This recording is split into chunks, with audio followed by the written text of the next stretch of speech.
সপোনত আপুনি কেতিয়াবা পূৰ্বপুৰুষক দেখে নেকি? এনে সপোন দেখাৰ অন্তৰালতো আছে কিছু বিশেষ কাৰণ। যদিহে সপোনত আপুনি পিতৃ-মাতৃ নাইবা পূৰ্বপুৰুষক দেখা পায়, তেন্তে এনে সপোন আপোনাক বিশেষ সংকেত প্ৰদান কৰে। জানো আহক এনে সপোনৰ বিষয়ে। জ্যোতিষশাস্ত্ৰত উল্লেখ আছে যে যদিহে আপুনি সপোনত আপোনাৰ মৃত পিতৃ-মাতৃৰ সপোন দেখে, তেনেহ'লে তেনে সপোনে আপোনাৰ জীৱনলৈ সফলতাৰ আগমন ঘটাৰ ইংগিত প্ৰদান কৰে। এই সফলতা আপোনাৰ কৰ্মক্ষেত্ৰত লাভ কৰিব পাৰে।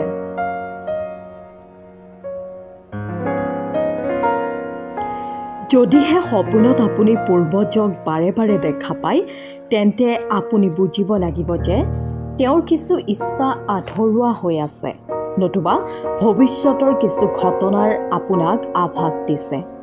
পূৰ্বপুৰুষে মিঠাই বিতৰণ কৰাৰ সপোন আপুনি যদি দেখা পাইছে, তেনেহ'লে আপুনি বুজিব যে আপোনাৰ জীৱনত অচিৰেই ভাল খবৰ আহিব।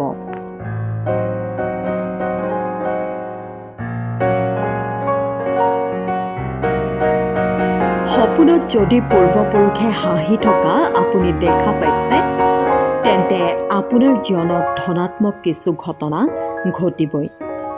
এনে সপোনে আপোনাক ইংগিত প্ৰদান কৰে যে আপোনাৰ পৰিয়ালৰ প্ৰতি পূৰ্বপুৰুষৰ আশীৰ্বাদত সুখ সমৃদ্ধি বৃদ্ধি পাব।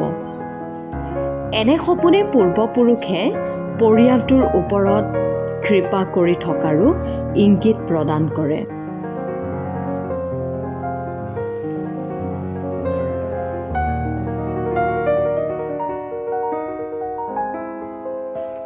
যদিহে সপোনত পূৰ্বপুৰুষে আপোনাৰ সৈতে কিছু কথা পাতিছে, তেন্তে বুজিব যে ভৱিষ্যতে ঘটিবলগীয়া কিছু ঘটনাৰ তেওঁ আভাস দিছে।